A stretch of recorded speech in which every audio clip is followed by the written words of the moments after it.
The question is, how do we take that Steve Bannon knowledge of how to fight and fight the way the Dems do and fight back against the Lawfare campaign that they've unleashed against Donald Trump, among others? Well, listen, look at John Yoo. I mean, John Yoo, you know him, is one of the most reasoned guys in the Republican legal apparatus. He wrote that piece, I think, over at National Review, which had a reputation not being in the Fight Club. And he said it's got to be tick for tat. We have a constitutional responsibility and obligation to do this because it's not going to stop Andy McCarthy. They both say what you've said. And when you cut off Dershowitz, I thought it was fantastic. It's not going to stop until we stop it. And I think you've got all kind of allies right now. And today, I got to tell you, the Fischer case, I think is huge. And you're going to see a firestorm about this. This gets back to how Nixon Fischer is the case in which the J6 charge of obstruction of a congressional proceeding was just struck down. Keep going.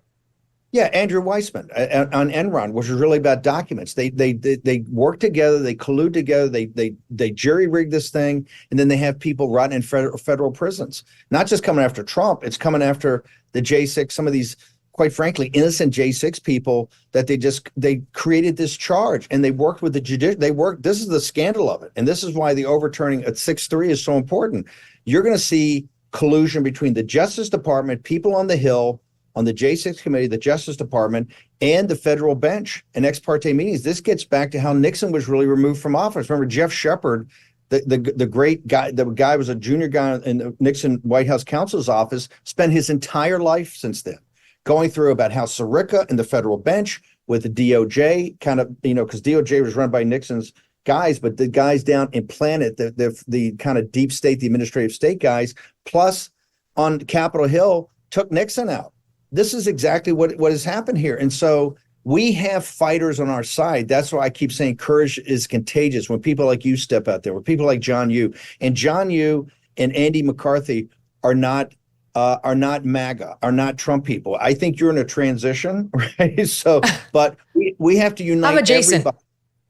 You're Trump and MAGA adjacent, but that's a journey. And I think this is why we have to know we're not in normal times. What happened last night is not normal. It does not happen. It should not happen in this republic. We're in extraordinary times. And extraordinary times requires ordinary people to take extraordinary measures. And I think that's where we are today. And that's why I think people are prepared to fight. And look, you're going to be bankrupt. You're going to be deplatformed. I don't need to tell you, you're going to be deplatformed, debanked. The IRS is going to come after you. You're going to have your law license taken away. You're going to be kicked out of the bar. Eventually, you're going to be sent to prison. This is the kind of political warfare we're in right now. But these are literally things that are happening to Rudy Giuliani, to John Solomon, and to Steve Bannon. We'll get to what they're doing to you in 1 second. But it also happened to average citizens. It's happened to the women, the 75-year-old woman at the abortion clinic. I came from my blue collar family started. I went to a military school. We had a church there. They eventually helped start a Tridentine, Latin Mass church back in the 70s. That in Richmond, Virginia, the FBI report was kind of about my parents' home parish, but looking at all of the traditional Catholic Latin masses who are the Grundoons of the Grundoons, right? As they were raising extremists. What this apparatus has done is the most radical thing that's ever happened in our nation's history. And that's why. Yes, Steve, this is why last night it was so insane at the debate when the one question about misusing the federal government against one's enemies, unleashing retribution against one's political enemies, went to Donald Trump saying, you threatened that you could engage in some sort of revenge once you're actually the president, as opposed to the sitting president who's doing that to Trump right now. And who tells us that? Is the Supreme Court today. This 6-3 on Fischer I think this is much bigger than immunity. Because I think immunity is going to, it's huge. This cuts to the heart of the problem of the weaponization. And let me give the audience a quick overview of Fischer. So, because you mentioned it, so we'll get them up to speed, and then you can talk about it. So, Fischer is a case against one of the J6 defendants who's been charged with this obstruction of an official proceeding. And this law, this Sarbanes-Oxley law, was put into place after Enron collapsed, and Arthur Andersen, which was Enron's accountant, was caught shredding documents so that they wouldn't have to produce them over to federal investigators. And the Congress decided we need a law to capture that kind of nonsense where they're trying to obstruct an official proceeding where we're trying to look into the collapse of a bank like Enron. So that's how this charge, obstruction of an official proceeding, came about.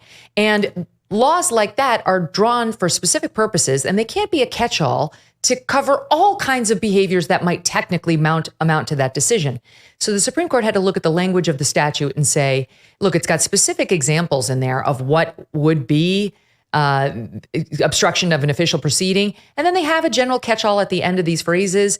And the question was whether that general catch-all could expand the statute to include even things like showing up at the Capitol on January 6th, where they were trying to certify the vote for president. And the lower courts had said yes, and the Supreme Court today said, no, you cannot do it. This is too far. In a 6-3 decision, which was not the 6 more conservative justices against the 3 libs, it was 5 conservatives, 1 conservative, Amy Coney Barrett, a Trump appointee, in the dissent, along with 2 libs, Kagan and Sotomayor, and Ketanji Brown Jackson, a Biden appointee, joining the 5 conservatives in the majority. Extraordinary. But in any event, what this means now is effectively the January 6th case against Trump is dead. There are 2 other charges. They're BS charges. I'm just looking it up because I forgot. They're so inconsequential. Conspiracy to defraud and conspiracy against rights, which is this kind of made up thing. But for all intents and purposes, that case is dead.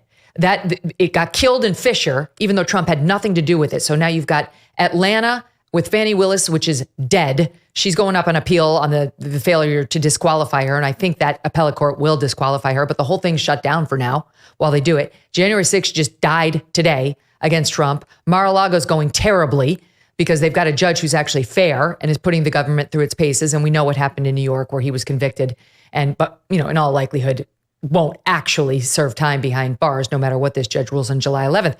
Trump is winning slowly but surely the lawfare because it's so extra legal, Steve. Well, I want to get back to last night and connect dots here. The Sarbanes-Oxley was obviously about the internet stocks, and you had to have better reporting. The central figure in this in the prosecution was Andrew Weissman. This is my point last night on the CNN. Of course, they're going to ask Trump because they're in on the fix. And MSNBC's worse. When these investigations take place, and there will be investigations of Lisa Monaco and the Attorney General of the United States, exactly how do we get into this situation? Andrew Weissman and their media co-conspirators and collaborationists are going to be a part of this. What was Andrew Weissman's role? How did they come up with this charge when Weissman's the guy on Enron? Remember, he put a Price Waterhouse, I think he had Price Waterhouse go into bankruptcy that was then reversed for what he did of the things he did, like Jack Smith in the Enron situation. The connective tissue of this is Andrew Weissman. And the question has to be guys like Weissman on the J6, people like Matthew Colangelo, which I believe Merrick Garland perjured himself. You tell me the number 3 guy at Justice goes up to New York, is seconded to New York, and you don't know anything about it. It's just, it's strange credulity. So no, this all started back in November of 2022, when on that same day, I think a couple of days after Trump announced he was running for president, you had all this activity with the Justice Department, Matthew Colangelo, with Wade, the boyfriend of then the prosecutor on Fani Willis, spending 8 hours in the White House, all of it. So this has all been a vast conspiracy against Trump and Trump's followers. And people have to know, we're going to do so many positive things when President Trump comes in, like, seal the border, start the deportation, stop the endless wars, stop the madness of that clip you played earlier. Biden sitting there saying $50 billion a year for 10 years, $500 billion is going to solve anyway the massive $2 trillion deficits we're running annually, and he has no intention of ever taxing billionaires at 24%. It's insanity. But the central thing we have to do at the same time is we have to begin a fundamental investigation of exactly what happened on the 2020 election, what happened on J6, and what happened with the weaponization under Merrick Garland and the federal bench. The time demand. But the one thing about the federal bench that we can take heart in is the Supreme Court, because right now they're doing the right thing. Time and time again they are, which has got the left pulling its hair out. But today, what what's so significant about both of these decisions, the Chevron is the second one, which we can talk about, is the Supreme Court said no. They said no to judicial or lawfare overreach by zealous prosecutors who are trying to shoehorn not great, but not illegal behavior into criminal statutes when they don't belong there. This is the Supreme Court saying, you don't get to do that. Defendants are entitled to notice of what's a crime and what's not. You can't just arrest people and threaten to put them in jail for years without it being very, very clear what lines they have to cross in order to become within the criminal arenas. That's what Fischer just did today. Chevron is a different case, and I think probably bigger in its significance and its reach. Chevron, basically, short form, is a case that was decided decades ago where the court decided we're going to be super deferential to administrative agencies within the executive branch who are kind of going to fill in the blanks when things are ambiguous about what, say, the EPA can do, which gave these bureaucrats an enormous amount of power over the rest of us when it came to, for example, enforcing the Clean Air Act or the Clean Water Act. We never elected these people, and yet they were legislating over us to sort of fill in the blanks on congressional statutes. And finally, the Supreme Court said, no, we will not be deferential to these unelected bureaucrats. We, the courts, are the ones who interpret the laws, whether they are ambiguous or not. And ultimately, it goes back to Congress if a new legislation must be passed. It was the right decision. It was a long time coming, and it's a huge step in shrinking the administrative state, the deep state, take your pick, but it's a big decision, Steve. Lawrence Tribe tweeted out immediately after it came over that the administrative state is dead and it died today. This is a monumental, monumental opinion. And please keep in perspective. If Hillary Clinton had won, Merrick Garland was on the Supreme Court. Because President Trump defeated her, Associate Justice Gorsuch is on the Supreme Court, and he is the intellectual leader in thinking this through. People have talked about for years, heard politicians go on all the time and say, we got to cut the bureaucracy, the government's too big, they're in everywhere, and no action was ever really taken. This is the judicial version of what we're trying to do on Project 2025 and others to deconstruct the administrative state. And this was to go to the heart of it. The Mac Daddy, the thing that ties it all, the Leviathan all together, is this deference where they basically defer not to the companies, not to individual citizens and their liberty, not to the entrepreneur, but they defer to the administrative state, the bureaucrats themselves. And this is why the Leviathan has continued to grow. And this is why it's metastasized beyond all control. This will be the beginning. You will see now. We had 5 this year, administrative state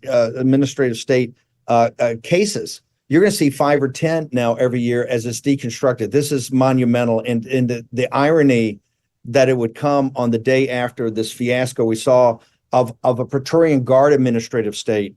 I think it's divine. This is quite providential of how this has happened in the last 24 hours. What a day for Donald Trump and Republicans and people who love the country. The founders never envisioned the executive branch to be so big and bloated and seizing of power, drunk on their own power. Never.